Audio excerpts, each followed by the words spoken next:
Iniciando a nossa aula de hoje, a gente vai falar sobre a biotecnologia, a segunda parte da biotecnologia. Bom, mesmo antes do conhecimento dos conceitos atuais da genética, já existia a ideia de que certas características ela pode ser transmitida ao longo das gerações. Na agricultura, por exemplo, o ser humano cruzava variedades de plantas com características de interesse para selecioná-las.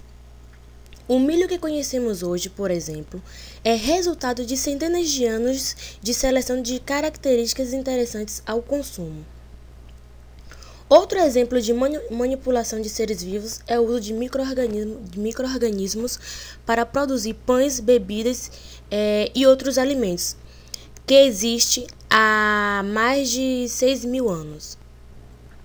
O conhecimento genético deu um grande impulso a essas tecnologias, que passaram a incluir novas técnicas, como a identificação de genes, a manipulação do material genético de células isoladas ou de organismos e até a transferência de genes de uma espécie para outra, com o objetivo de produzir substâncias e modificar uma série de processos. Métodos como esses fazem parte da área conhecida como biotecnologia.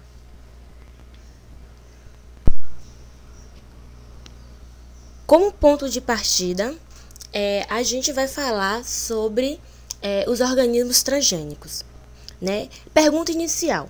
Você conhece alguém que tenha diabetes? Sabe de alguém que tenha diabetes dentro da família ou fora da família? Sabe como é esse processo de formação de uma pessoa dessa doença? Como é que a pessoa desenvolve essa doença? Como é que a pessoa tem essa doença?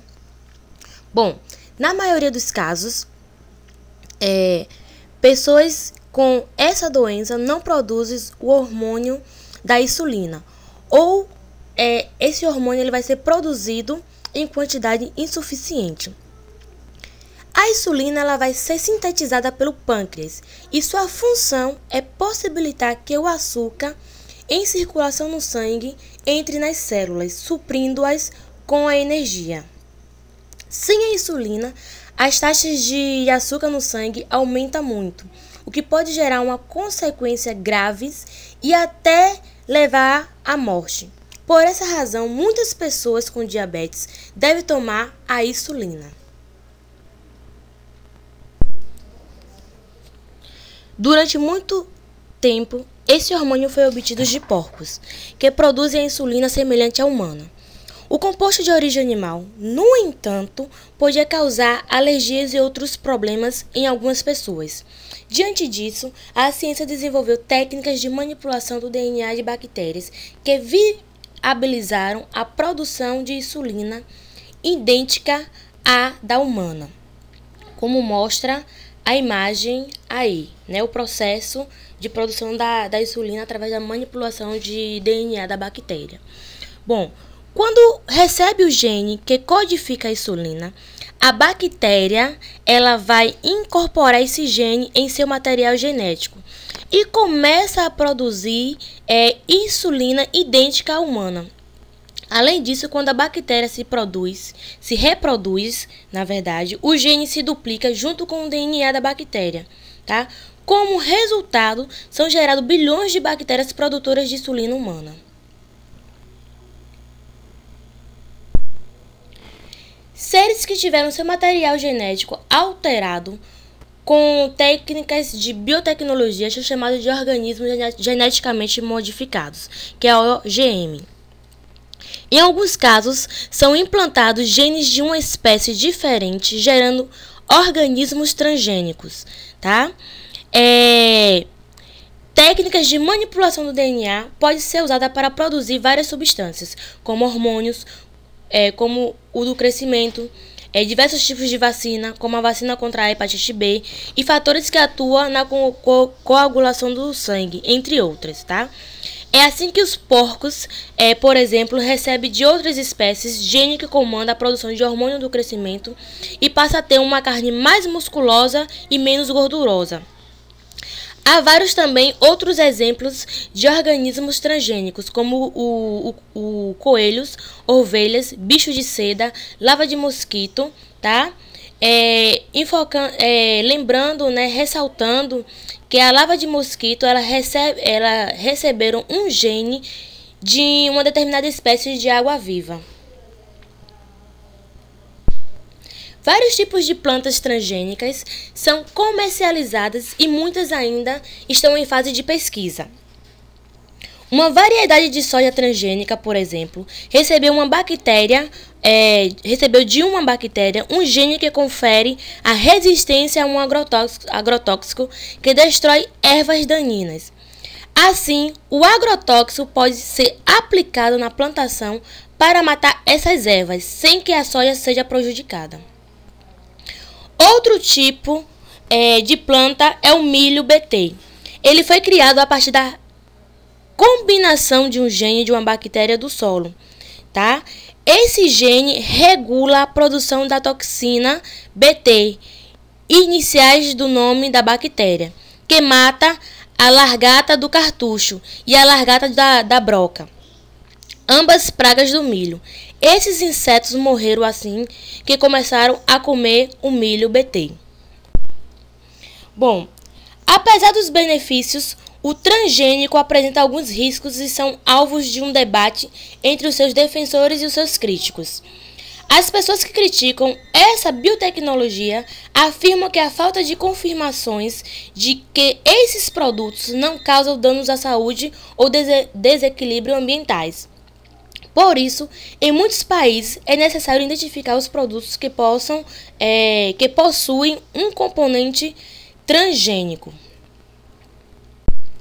Nesses países, os alimentos que contêm transgênicos apresentam tal informação no rótulo, com a presença de um selo. A identificação é um direito do consumidor e um instrumento importante nos estudos de casos de alergia e de outros problemas de saúde relacionado à ingestão de transgênicos. O ambiente também pode ser afetado pelos organismos geneticamente modificados, carregados pelo vento ou por insetos. Por exemplo, grão de pólen de algumas plantas transgênicas podem acabar fecundando plantas não transgênicas. O cultivo de um único tipo de transgênico pode afetar a diversidade de plantas, ao reduzir a variabilidade genética, o que deixa um ecossistema mais vulnerável a pragas e às mudanças climáticas. Por isso é importante preservar as plantas nativas que possibilitam o surgimento de novas variedades. É importante também, portanto, estudar as consequências das transgenias e avaliar o risco de perda da biodiversidade original, além de estabelecer normas para o uso dessa técnica. Outro problema apontado é que o fornecimento de sementes pode ficar sob o controle de grandes empresas do setor agrícola.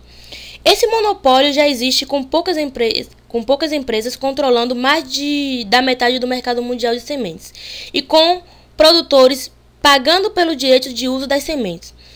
No caso do Brasil, a empresa brasileira de pesquisa agropecuária, a Embrapa, já possui a tecnologia para produzir alguns transgênicos. A Embrapa é uma empresa pública vinculada ao Ministério da Agricultura, Pecuária e Abastecimento. Já os defensores dos transgênicos, por outro lado, alegam que a manipulação mundial vem crescendo e que a produção desse tipo de organismo apresenta aumento na qualidade dos alimentos ou em sua produtividade. Essas pessoas acreditam que a alta produtividade dos transgênicos possibilita áreas menores que possam ser dedicadas ao cultivo, o que representa menor a destruição ambiental. Agora eu quero saber de você. E você? O que pensa sobre a produção do consumo de transgênico? Você deve ter percebido que, apesar de alguns benefícios, há também preocupações acerca de questões sociais, econômicas, ambientais e de saúde desenvolvidas no cultivo dos transgênicos. Pensem e respondam. A gente agora vai entrar no assunto sobre a clonagem reprodutiva, tá? Inicialmente, vou lançar algumas perguntas. Você sabe o que é um clone? Tem ideia das intenções que podem ser feitas um ser vivo usando a tecnologia da clonagem? Pensem um pouco e me respondam. Bom, o termo clone, ele vai indicar seres geneticamente idênticos entre si. A reprodução assexuada em bactérias e outros seres vivos, por exemplo, produz clones de forma natural. Mas o que vem despertando a atenção nos últimos tempos são os clones de animais produzidos em laboratório. Como, por exemplo, a clonagem da ovelha Dolly. Em 1996, nascia Dolly, a primeira ovelha clonada a partir de uma célula de uma ovelha adulta. Pesquisadores escoceses uniram uma célula da glândula mamária de uma ovelha da raça Finn Dorset a um ovócito 2, do qual foi retirado o núcleo de uma ovelha da raça Scottish Blackface.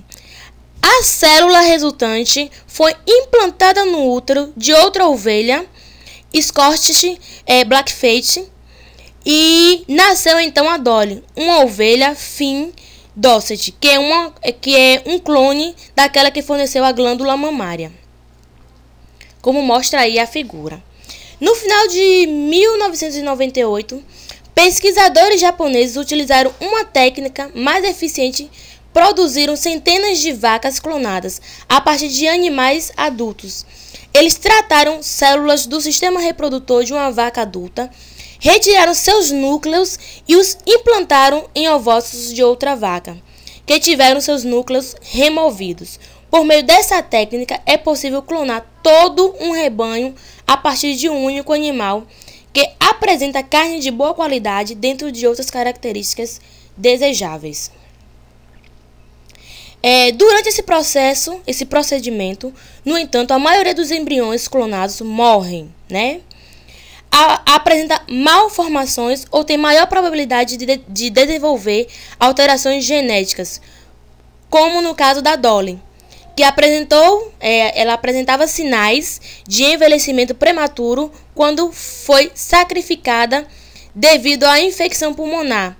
Aos 6 anos de idade, que a média de vida de ovelhas é de 12 anos. Aos 6 anos de idade, a Dolly ela teve que ser sacrificada por conta dessas complicações, dessa má formação que surgiu pelo fato da clonagem reprodutiva. Apesar das dificuldades, a clonagem de animais domésticos vem sendo desenvolvida, né? No Brasil, a Embrapa produziu vários clones bovinos. Assim como ocorre com a clonagem de outros animais, a clonagem reprodutiva humana também implicaria a destruição de muitos embriões. Além disso, não haveria certeza de que o clone se desenvolveria sem problemas futuros. E, finalmente, há problemas éticos, jurídicos e religiosos que ainda precisam ser devidamente discutidos pela sociedade. Por isso, atualmente, nenhum país permite a clonagem reprodutiva de seres humanos.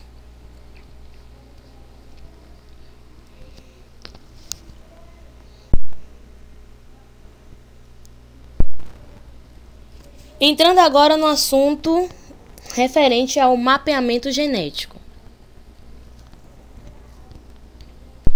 Os genomas de outro organismo também têm sido mapeados como micro-organismos que causam doenças bacterianas, importantes na agricultura, e mamíferos como o chimpanzé e o rato. Entre outras aplicações, esses estudos ajudam a traçar a história evolutiva e o grau de parentesco entre diversos organismos. Agora a gente vai falar sobre o assunto, o aconselhamento genético, tá? Se algumas doenças genéticas são identificadas antes ou durante a gestação, será que elas podem ser prevenidas antes do nascimento?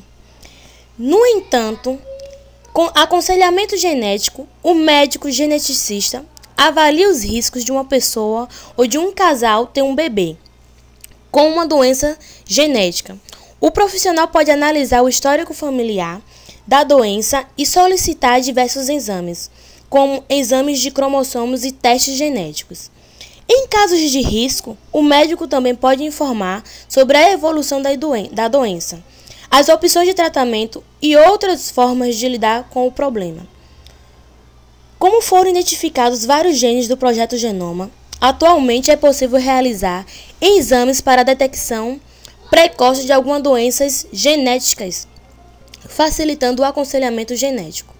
Em alguns casos, os testes indicam apenas uma predisposição, mas isso não quer dizer que a doença obrigatoriamente se desenvolverá. E entrando agora no assunto sobre pesquisas com célula-tronco, a gente vai falar e abordar superficialmente sobre o assunto, tá? As células-troncos são capazes de reproduzir e originar células especializadas do corpo.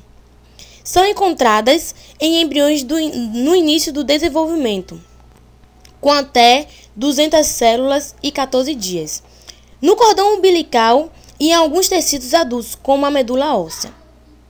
A célula-tronco tem potencial para regenerar células de órgãos comprometidos por doenças, como paralisias causadas pelas lesões da medula espinhal.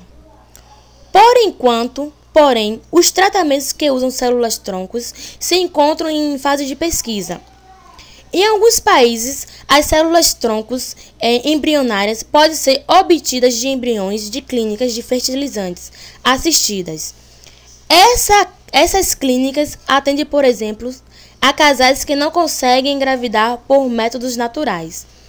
No entanto, há os que defendem que os embriões humanos, mesmo na fase inicial, devem ser considerados seres humanos, com direitos como todos nós, e por isso posicionam-se contra a pesquisas com células-troncos embrionárias.